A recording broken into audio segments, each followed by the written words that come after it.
Welcome to this episode of Rattling the Bars. Today we are honored to be joined by Lumumba Bandele, who is one of the leading members of the Malcolm X Grassroots Movement, to share with us some insights into that movement. Lumumba, thanks for joining me. It's a pleasure and honor to be here with you, and always an honor to be in discussion with you. Thank you. Okay, I want to just start off so that the audience will know. Give us a little brief overview of what the Malcolm X Grassroots Movement is. So the Malcolm X Grassroots Movement, we say MXGM for short, is a national grassroots mass-based organization that was created in the early 1990s by the New African Peoples Organization. And we are organized around 6 basic principles to help really try to defend the human rights of African people here in the United States and globally.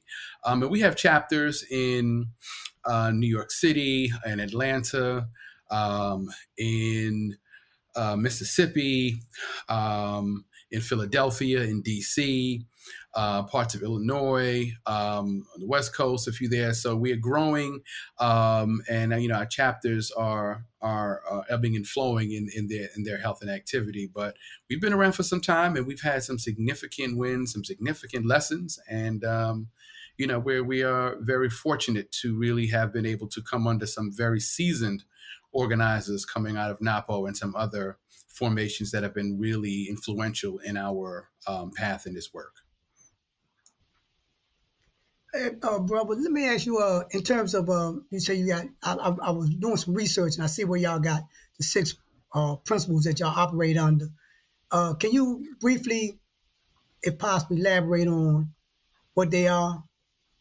All right. So the 6 principles that MXGM currently works on and we are founded on are defending the human rights of African people in the United States and around the world, reparations, centering our work around self-determination as a guiding principle, the opposing of genocide, releasing of political prisoners and prisoners of war, and then end to sexist oppression. Okay, that's good. Talk a little bit about your programs. What kind of programs do you have or the ones that you are involved with, or so on? Got it. So we've had a number of programs over the years, and I should state I'm actually a member of the New York chapter of the Malcolm X Grassroots Movement. That's important to say. And over the years, we've done a number of programs to center one or more of those particular principles. I've been responsible for a few of those programs, particularly with respect to the principle around political prisoners and prisoners of war, and also ending genocide. And so we have developed a people self-defense campaign here in New York, which was responsible for our Cop Watch program that we developed. But that particular campaign really was developed to really deal with the issue of state violence in our communities in response to the increasing number of people being harassed, brutalized, and killed by the police. And we did that in collaboration with a number of other organizations here in New York City.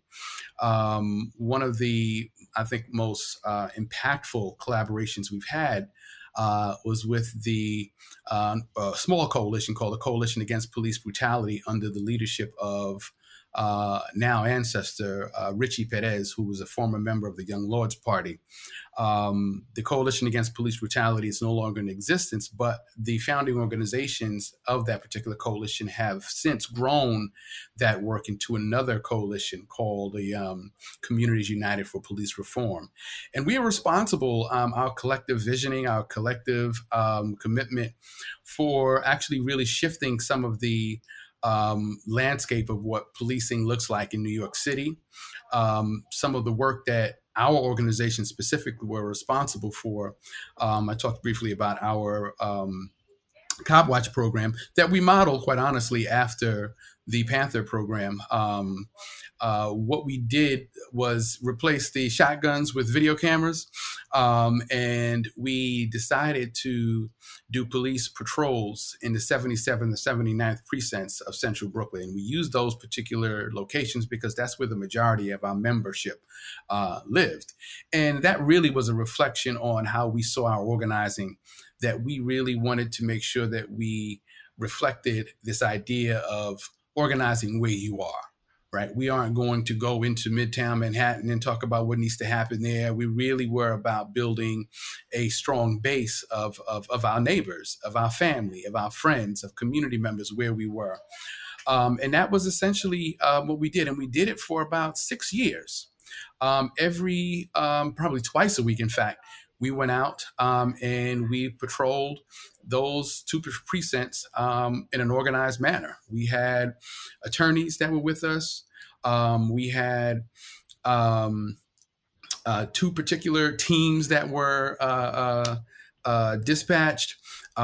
We had people at a base. And I'll be honest with you, a lot of what we did took a lot of preparation. And most of the training that we required all of our members to go through who wanted to be in this particular program, that training took a few months. And there was a lot of antsy people ready to get out and do the work and get out. But we actually recognized that learning from organizations like SNCC, scenario-based preparation, that we had to be prepared for any kind of scenario that we came across. And we spent a lot of time going through particular scenarios and trainings in our offices. And it took us a few months before we actually went out and started doing the patrols. And I'll say this because it's important too. One of the last things that sort of stopped us from going out, that made us go back to the drawing board and add another component to our organization and preparation, was based on a correspondence I had with Sekou Odinga, who is now free, but was a political prisoner at the time. We were writing, I wrote him and told him about the program we were getting ready to do, and he wrote me back a very short response. He said, look, I'm glad y'all are doing this. He said, but make sure you put something in place when the state responds. He said, I'm not saying if, I'm saying when. And we put things on pause, and we did just that. We created a rapid response network. We put a whole bunch of stuff in place. And lo and behold, it took 5 years. We thought it would happen sooner. Gladly it didn't. But in 2005, the police did actually respond, and myself and 2 other members of our organization were arrested while conducting this particular program. And what the training actually did was really put us in a position to make sure that we responded to that inevitability in a most appropriate way. And we did. Our rapid response network was put in place, and people began to do all the things they were assigned to do. By the time we were at the precinct, we hear the phones in the precinct ringing off the hook. We can hear elected officials being taken out of their bed and showing up at the precinct at 1 a.m. in the morning. All of the things that were supposed to happen happened. And when we finally went before the judge the next day for our arraignment, it was over 100 people in the courtroom. Many of them, our community members, some of them at the time I was teaching at Medgar Evers College, my students, colleagues, neighbors, people who knew who we were as an organization were in the courtroom, and then we were released then.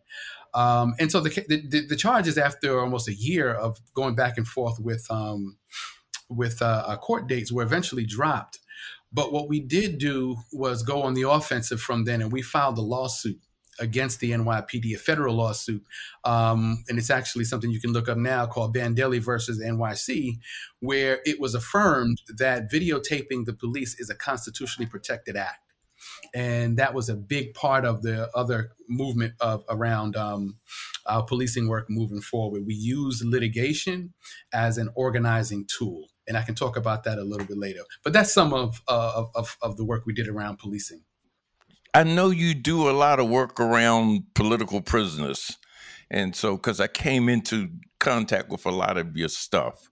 Right. So talk a little bit about the work you do around political prisoners before we move on to Mansa's next question.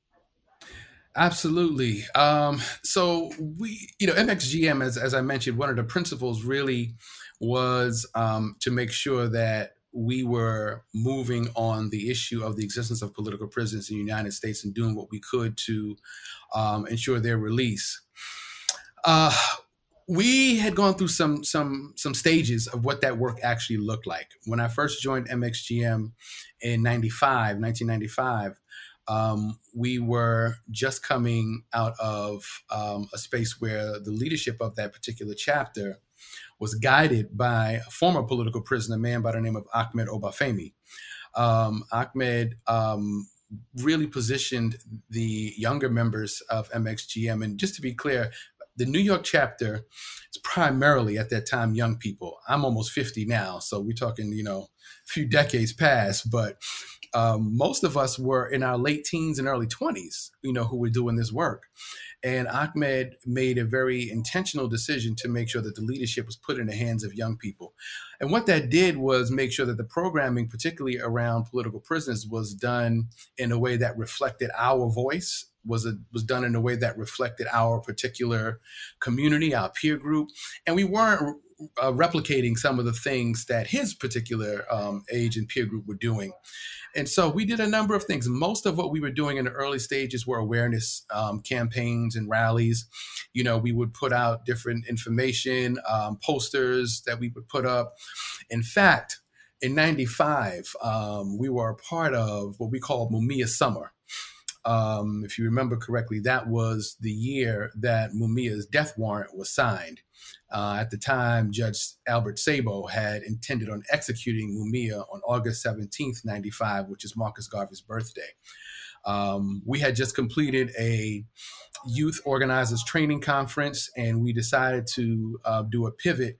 Actually, I want to say we were instructed to pivot our work to really focus on Mumia, because our speaker at the end of that conference, a woman by the name of Safia Bukhari, came in and told us the urgency of the moment and said, quite frankly, that if we are not about the business of saving Mumia's life, he will be executed. Excuse me. Even though we were in New York, we knew that we had the responsibility to shift the landscape in Philadelphia. And so we did. We did a whole citywide poster campaign, and all of New York City, all 5 boroughs were plastered with Mumia's face all over. And that was a big part of what we did. And, I think it had some impact because, as we know, Mumia did receive a stay and eventually was removed from death row. But much of our work was really around that. We took a shift in mid-2000s. The shift around our approach to the work was done because we were recognizing that many of the folks that we were working on behalf of were not coming home. And in fact, some of them were dying behind the walls. People were dying because of medical neglect. People were dying because of other reasons. But we realized that we were not having the impact that we thought we would. We figured if we raised awareness, that people would say, my goodness, the United States government has incarcerated our freedom fighters. We got to all get together and do something about it. And we were waiting for a mass response. And as an organizer, that doesn't happen unless you actually coordinate for that to happen. And that did not happen. So we changed our approach from an awareness campaign approach to that of a freedom campaign approach. And we began to focus on parole. We began to focus on clemency. We began to focus on other litigation to challenge convictions. And what that did was give us a very clear pathway on what the strategy was to actually get freedom fighters out of prison. And we saw some results with that. And we saw that if we really were clear about the necessity of creating a strategy, and that doesn't mean that you stick with it regardless. It means that you actually have the ability to maneuver and be flexible as conditions change, as environments change, as situations change. You change with that. But we were not just sitting around hoping and waiting for our people to come in and just demand a release. And so we shifted, and we were working closely with some attorneys. We began to work closely with people who were doing parole work. And we began to, in fact, shift some of the laws, particularly in New York, that prevented many of our freedom fighters from coming out. Many of those laws were around parole that prohibited people from being released based on the nature of the conviction. And we were told constantly by parole boards that people were being denied because of the nature of the conviction. And we know that that's something that will never change. If they were supposed to be in prison for life, then they would have been sentenced to life without parole. But they had parole. And most of them, matter of fact, all of them actually had fit the criteria of parole, but were consistently denied. And so we shifted our approach to that. We began to work with elected officials. We began to get support from state officials and other people. And what we saw was that it really had some real effect on it, because people began to come home. People who we were told would never see the light of day were coming home. You know, we know in 2014, Sekou Odinga came home. We know you came home, Eddie, and I think that was one of the most impactful moments of my life, to actually be in a courtroom and hear the judge say that you were released. I was like, wait a minute, what did he say? Is he walking out today?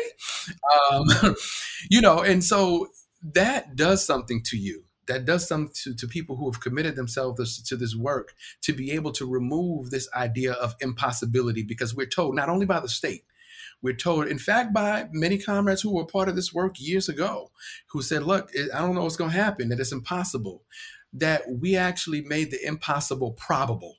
And we really were clear that this actually can happen if we really are smart, intelligent, intentional, and strategic with how we had to do it. And so we've been able to do a number of things since then. We've been able to share some of our strategies with other people in other states. And since we've been able to see the entire Move 9 be released, you know, we've been able to see a number of other folks released. But one of the things we learned also in this process is that the state doesn't forget. And we learned that just as people were coming home, the state was really hell-bent on making sure that they put other people in prison.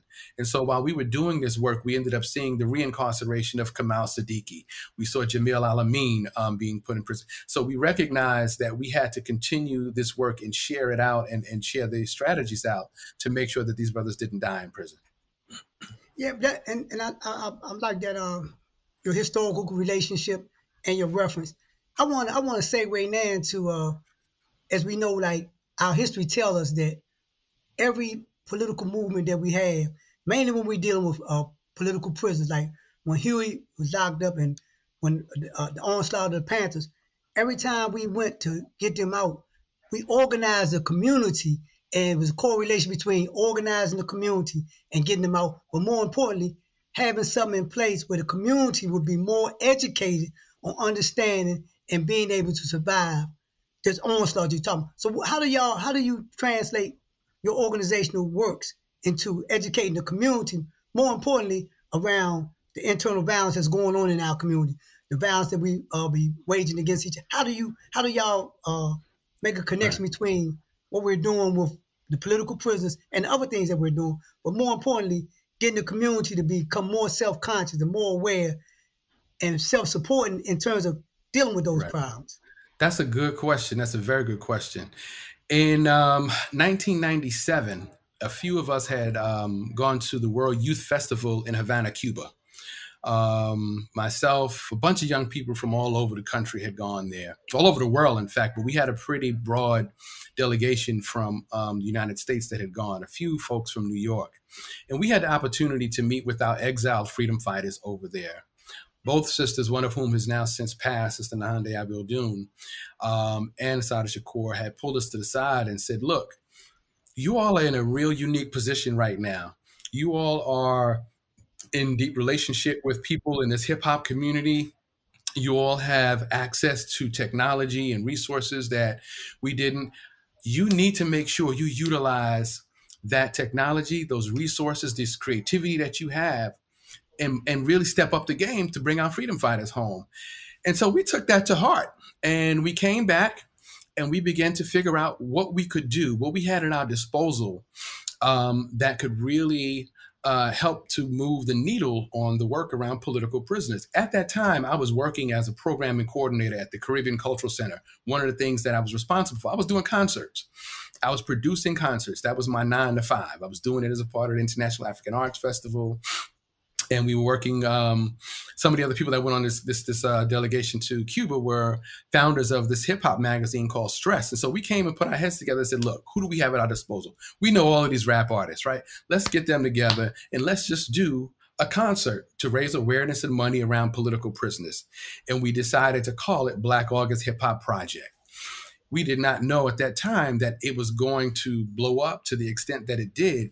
But over the years, we made it an annual concert. And over the years, we were able to get some of the top name rap artists to all donate their time and talent. We paid absolutely no one. From 1998 all the way up to 2000, I think 10 was the last time it happened. We paid no one. And we had everybody from Dead Press to Common, Talib Kweli to Fat Joe, Erykah Badu. We even had Gil Scott-Heron. We had like top name artists, and we paid no one. These are people who volunteered their time to perform. And what we did was take we sort of switched up what the performance experience is like. If you go to a concert at Madison Square Garden, for instance, what you are looking at is a well-produced show, and you're dealing with the regular commercial commodification around you. So you have all of these cigarette ads, beer ads, soda can ads, whatever. And we switched that and we made all of the imagery in the concert around freedom fighters. So when you walked in, you were first going through a line of tables of organizations that were doing this work. Right. Behind the stage was a slideshow that was running with images of people like Eddie Conway, Mutulu Shakur, Sekou Odinga, even further back historical freedom fighters. So we really set the context of what this experience was going to be like and was not going to be like any other concert. And we did that for, over 10 years. And we began to see that people were actually learning about it. Another component of that also was we traveled. We also went to other parts of the world and visited hip hop communities there where we shared our experiences, talking about what our liberation movement in the United States was like, and they shared what theirs were. And so we went to Cuba, we went to South Africa, we went to Venezuela, we went to Haiti, we went to Tanzania. We went to Puerto Rico. We went to a number of different places where we were focusing specifically on hip hop communities in those spaces. And let me just answer your question.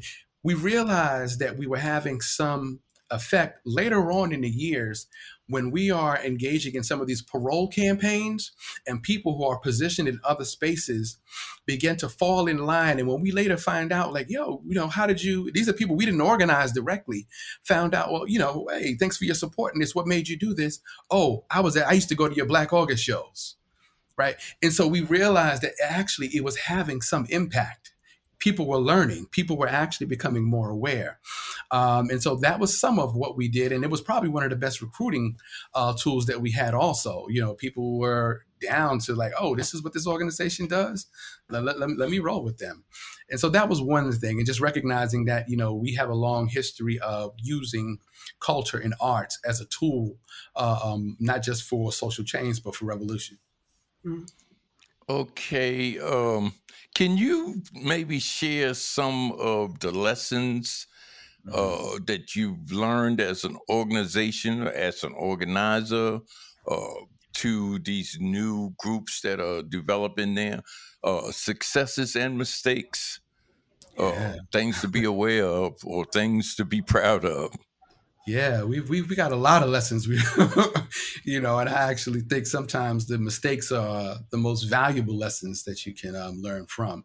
There's some things we learned. Black August was a very instructive experience. We realized that we didn't need to replicate what had been done before, that we actually had the ability to utilize what was at our disposal. I teach community organizing now. One of the things that I always underscore is like, do what you do, but do it in the context of what it is your political objective is. Sekou Odinga always told us, like, if you are an artist, do revolutionary art. If you're a carpenter, use that work in that particular context for that particular purpose. If you're an athlete, so you have all of those things. So the lesson that we learned was that we actually have the ability to utilize our resources, our skills for our political purposes. Black August was one of those things. I was doing concerts for a living. it only made sense that I utilized those skills for this particular area. So that was a really valuable lesson. We also made a number of mistakes also. You know, when we went to South Africa as part of our Black August delegation in 2001, we recognized that we had to do some decolonizing of our delegation before we traveled internationally. We know that there's this thing called an ugly American, but we also had to recognize that we had some real privilege as Africans in America that we did not recognize. And it showed up when we were interacting with other people. We wanted a conversation to center around us. We wanted to tell you how smart we were. We wanted to tell you about all the work we were doing, but we had to be told to shut up, to listen, to recognize that the world did not revolve around us. And so we had to put some things in place. And from that moment, we actually shifted how we did some of our international work, and made sure that we had to include as part of our orientation this self-reflection on what it is to be a U.S. Citizen. Even though we consider ourselves to be Africans, we have an American passport. That particular privilege it really speaks a lot. So we recognize that. A few other lessons we learned also was to not be married to tools, meaning that if we have a particular objective, recognizing we have a number of tools in the toolbox. Some of them will require a screwdriver, some will require a little oil, some will require a hammer. But we don't need to use the hammer all the time, right? Let's figure out what's the best tool to get us to where we're trying to go, and recognizing that we have a whole toolbox at our disposal, right? Let's become familiar with the rest of the tools in that toolbox. Electoral strategy is one tool. It's not the only tool. It's one tool, right? Litigation is one tool. We can file some lawsuits to help destabilize this particular policy, come around, do some organizing, and crush it that way. But we had to be really strategic with how we wanted to approach the work and recognizing the variety of tools in our toolbox. Those are some of the major lessons that we learned. But I think the most important was that we actually have the ability to win. That we have not only the responsibility to make sure that we did all the work that we had to do, but we have the ability to win. And if we don't tell our stories of victory, then that empathy that exists in our community will continue to win over people's ability to actually imagine something different. So we really took it among ourselves to tell the stories of our victories, whether they be small or large, but to know that we have the ability to win. Lumumba, some years ago, the Malcolm X Grassroots organization did a survey about the amount of violence against Black and colored communities. Can you talk about that a little bit? Absolutely. One of the things that we did as a part of our work, particularly around policing, was try to make sure that we shared the severity of what this actually means. We wanted to make sure we put in context that we were not just organizing around police murders. We were not just organizing around the severe police killings, but we were organizing around the entire spectrum of state violence. But when we really looked at it, and what we saw also was that there wasn't adequate research that was done to really tell the story of how we were impacted by state violence. We decided to work with some other people and do our own guerrilla research. And so through newspaper clippings, through other media stuff, through community dialogue, some folks, particularly from our Southern and West Coast chapters, were able to do some research and determine that every 28 hours, a Black person is killed by either law enforcement or a state-sanctioned person of law enforcement, so a security guard, whatever that may be. And that particular piece of research caught on, and people were able to use that as